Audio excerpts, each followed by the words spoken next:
and welcome to Leaders of Tomorrow, the series that celebrates the entrepreneurial spirit of micro, small and medium enterprises. On Direct Connect, we are today all set to take your queries and help you improve your business. So let's welcome our experts who will share their knowledge and answer all your questions. Rajiv Karwal, Founder Director at Milagro Business and Knowledge Solutions, and N.K. Meni, former Deputy Managing Director at SIDBI. Welcome on board, gentlemen. All set for another round of Fury questions? Yes, very much, certainly. Great. So let's head right into our first call. Our first caller today is Jayesh Shah, Managing Director at Citizen Metalloys from Ahmedabad. Welcome, Jayesh. Fire away your question, please. Yeah, mainly for the export, we were getting focus country benefit and SHIS benefit that we are not able to get now. So our export is reducing and also facing problem locally due to CST and getting less credit of VAT. So we are not able to compete Daman, Silvassa and other states. There is a different issue. There is some state has a 2% CST, some has a no CST. So we are not able to upgrade our business or not able to get more business. All right. So what Jayesh actually does is that he makes copper solutions for power, railways, the defense, metro, all of these projects. And I think his problem really is one that a different, number of different taxes in different states that are affecting his domestic business, and some things that have been, some benefits in export that have been taken away. So what can he do right now to grow his business? Mr. Meni, would you like to go first? Well, one is that the tax-related issues would probably be common for many of the MSMEs across the country also, particularly the export incentive part of it. So strategically, he would have to look at maybe other markets. If this focus market has been affected, strategically, he would need to look at some other markets. Again, different rates of taxation in different states is an issue which does affect MSMEs and their competitiveness very frequently. And this is where the role of GST, once it kicks in, would probably make all the difference. But as of now, my recommendation would be that he takes up the issue through his concerned industry association, through the concerned Export Promotion Council with the government, because this is an issue at the government level which would need to be resolved. 2% CST, I don't think is a big hindrance, because first, as Mr. Meni said, I think GST, once it comes in, CST will be abolished, and progressively, even that lowering of taxes will happen. But even if he was to open up branches in various states, the cost of opening up a branch and serving the customers at a local level will be 2.5% to 3% easily of the turnover. So I think he should not consider 2% as a disadvantage. Second is, on the focused country export incentive, again, it is basically related to GATT and extra subsidies on exports, which actually, kind of are unfair in terms of the overall competitive environment globally. As India integrates onto the global trading and manufacturing platforms, these things one will have to look at. He should not really look at tax incentives or any such incentives to make himself competitive. Make yourself intrinsically competitive. I think that is the way to go, and not any tax sops or subsidies. Right. All right. So, of course, GST is something that everyone is really waiting for, but it's anyone's guess as to when it's actually going to happen on ground. So let's go across to our next query. This one is an email from Sanjay Patodia, CEO, Galaxy Office Automation, and it is somewhat related to what Jayesh was just asking us.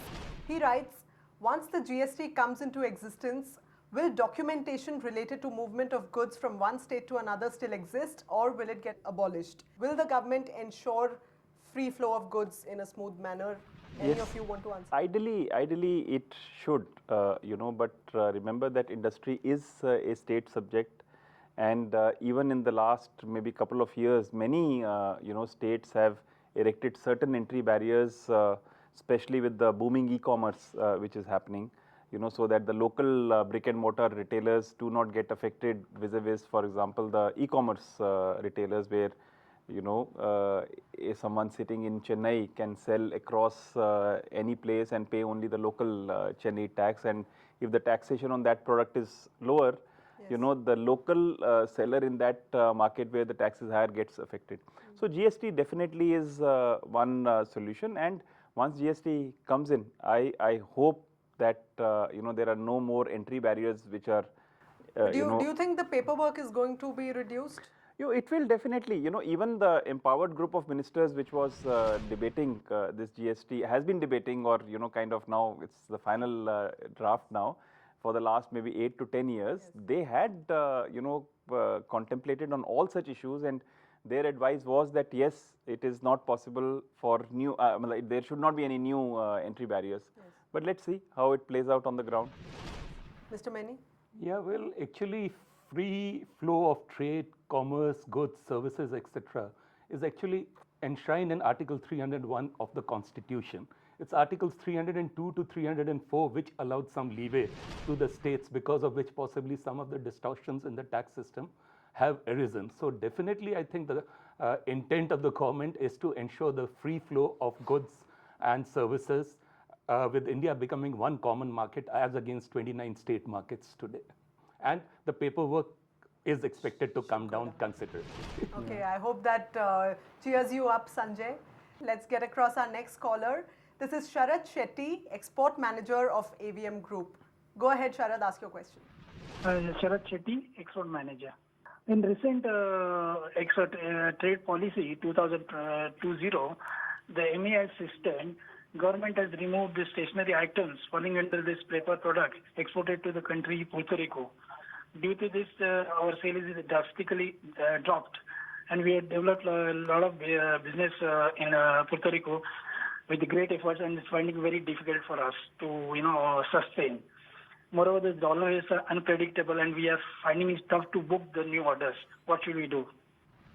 Okay, so here's Sharad Shetty, who exports to Puerto Rico stationery items that have now been removed under the special category products by the current foreign trade policy 2015-2020. So how should he take his business forward? You see, it is a bilateral issue, between two countries, and the product list always gets exchanged before any special preference is given to any product group. But he can definitely take up the matter through his industry association, and also,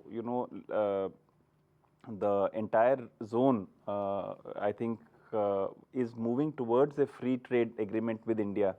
So let's hope that what has been taken away from a bilateral agreement gets mention or a good place in the zone free trade agreement.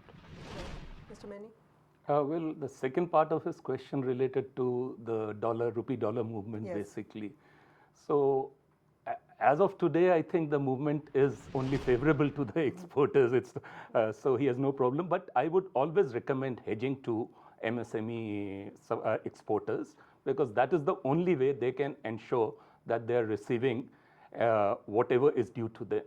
And it's also compulsory under the RBI requirements that all MSMEs who have availed loans from bank hedge their loans also. All right. Hope that helps you, Sharad. Let's take a short break at this point. Leaders of Tomorrow Direct Connect continues on the other side. Stay with us only on ET Now.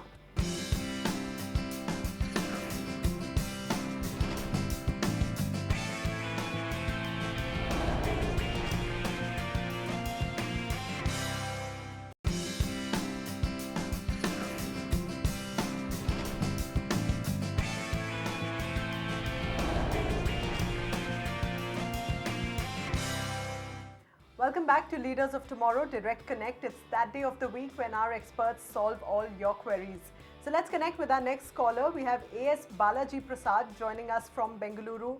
Yes, Balaji, please tell us about your company and do go ahead and ask your question. I'm Balaji Prasad. I represent a company called Square Modules. We basically into manufacturing of knock down our modular furniture for catering to offices, houses, schools, and colleges. The basic challenge that we face in terms of laborers in field of skilled and semi-skilled this thing, we have basically we train a couple of people on the semi-skilled ground, and big challenge is they won't stay for long. We need to address this issue because it really hampers our productivity, and definitely we lose some money there and time, and both are valuable today. And if someone can answer this and what has to be done, it will be really appreciated. All right. So Balaji there from Bangalore, and that's a challenge that's really rampant across the country and across industries today. I think labor is difficult to find, skilling them is even more difficult, and then retaining them is perhaps the biggest challenge. Mr. Many, what's the way forward for companies like Balaji's? Well, for companies like Balaji's, the National Skill Development Mission today has the skilling program, and NSDC is the implementing agency. NSDC has currently 38 sectoral skill development councils which have already been set up. And since he's in the furniture industry, I think the sector skill development council, the relevant council would be the Furniture and Fitting Skill Development Council, which has already been set up. Right. In addition, NSDC has a large number of training partners also. So probably the Furniture Association would need to identify the right training partners. And if this furniture unit is in a cluster of furniture industries, they could look at talking to NSDC and getting the training and the skilling done within that cluster itself or in districts around the cluster and get the local labor into their companies. Okay, that's one solution. Rajiv, what do you think? See, he has not mentioned about what turnover he is doing currently or what exactly is the location of his manufacturing facility. But from the business he is in, modular furniture, it's growing very massively, on the ground and also online. Yes. So he's in a good space. So my suggestion to him would be, that he should automate more, and rather than being skill dependent, if he becomes more process dependent, and makes proper workflows, etc. In a modular furniture, there is very less of skill which is required if you have the right kind of automation. Right. So I think definitely he should seek the help from outside, but even otherwise, upgrade he should, technology he should make himself less person dependent and more process dependent, and that will definitely help. Another alternative is that, he can consider outsourcing parts of his manufacturing process to small contractors, right, where he pays them on a per piece basis rather than on a fixed salary basis. So within his manufacturing also he can actually have entrepreneurial control which will happen, and he would be able to manage it much better. Small organizations have many such problems, and if you have individual leaders who can lead parts of your business, it will definitely help him. But do you think getting too many of these contract manufacturers could really hamper the supply chain operation? No, not really, because it is an established norm in such organizations and in such trade.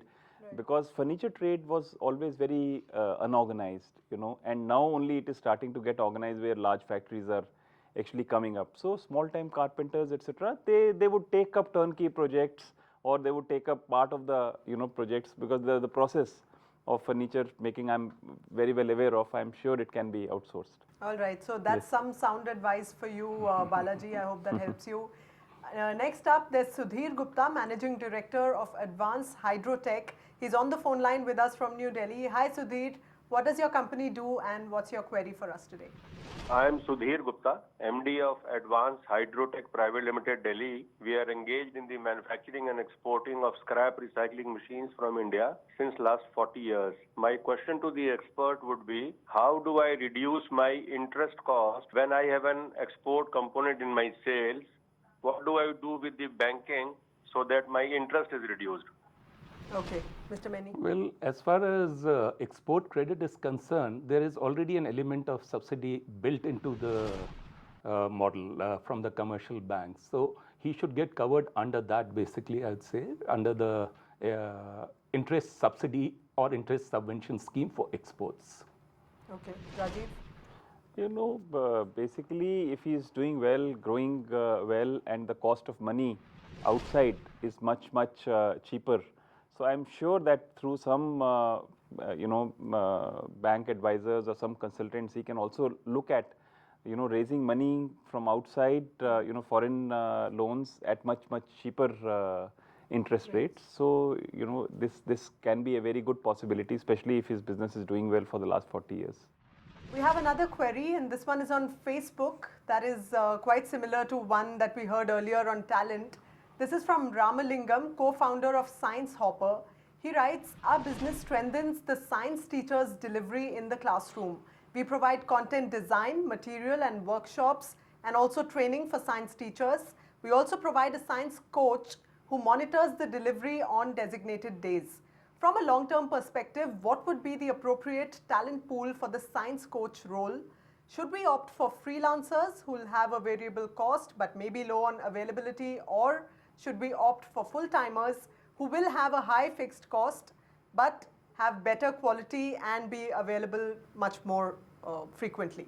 I would say I think he should do an Uber on this model, where he should outsource it completely and keep the cost completely variable.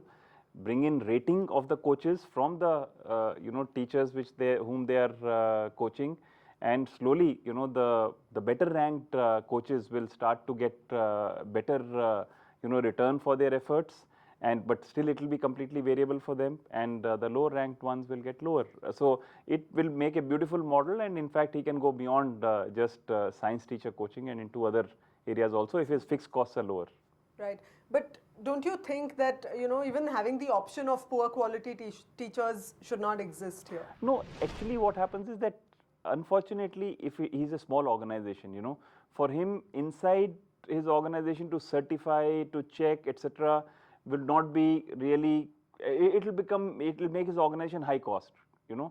But if he chooses this model where he has the basic training or basic hygiene check, and thereafter let the consumer of the services of these coaches rate them, and obviously it will, the competition will sort out the things, like Ola, for example. Right. I was very surprised to see that actually Ola asks you to certify the driver, and now the drivers also certify the passenger. Okay. Which is a beautiful way. Over a period of time, people who cancel their orders or are behave badly with the driver also, and it establishes over a period of time. I think it's a wonderful thing. So rating over a period of time is the best way. Let the consumer of your services or goods rate you. It's a wonderful. Aren't there chances of misuse or sabotage by competition or anything of that? Maybe there is, when you are catering to a very small number of customers. But over a period of time, and across a large number of customers, the rating would definitely reflect the true position. All right. So let's go across to our next query. And this one is from Naresh Maheshwari, Managing Director at FTI Consultants. He's with us from Indore. Hi, Mr. Maheshwari. What's your question? I am a food technologist, and we provide food technological services to process food industries across the globe. My question is, what are the term loan or working capital financing options for small enterprises? And when a financial institution evaluates our proposal, they are looking for sizable profits in the first year itself. While this is the time that is toughest for us, what would our best financing options be? Mr. Meni. Well, I think let me put the question in the broader context. It's not just the food industry, but any new starting industry. Absolutely. In any kind of field is what we are talking about. Working capital and term loan. The options you're talking about are working capital and term loan, really. Yeah. Now, term loan basically would depend on your debt servicing capacity, and the point is making about institutions looking at very high profitability in the first year. I think most of the organizations, banks and financial institutions normally go by the cash flows, and it is accepted that there would be losses in the first year or so. But we would look at a debt servicing capacity over the repayment period of the loan, which could typically be anywhere between 7 to 10 years. And if the DSCR norms are met, he would normally get a term loan financing. And the working capital would depend on the build-up of his sales, basically, his inventory requirements. And based on the current norms, you do get working capital at about 4 times of your turnover, 20% of your turnover is the working capital which you get under the current norms. All right. Thank you, Rajiv. Thank you, Mr. Maini. Thanks for joining us today. I hope that answers your query, Mr. Maheshwari. With that, it's a wrap on Direct Connect today. If you have any queries and need expert advice on any aspect of your business, feel free to get in touch with us. Every week, we'll take your questions and get our experts to answer them. So write to us at leadersoftomorrow@timesgroup.com or reach us using social media. Just remember to put in the hashtag LOT, or you can call us on the number flashing on your screen. Thanks for joining us. Goodbye.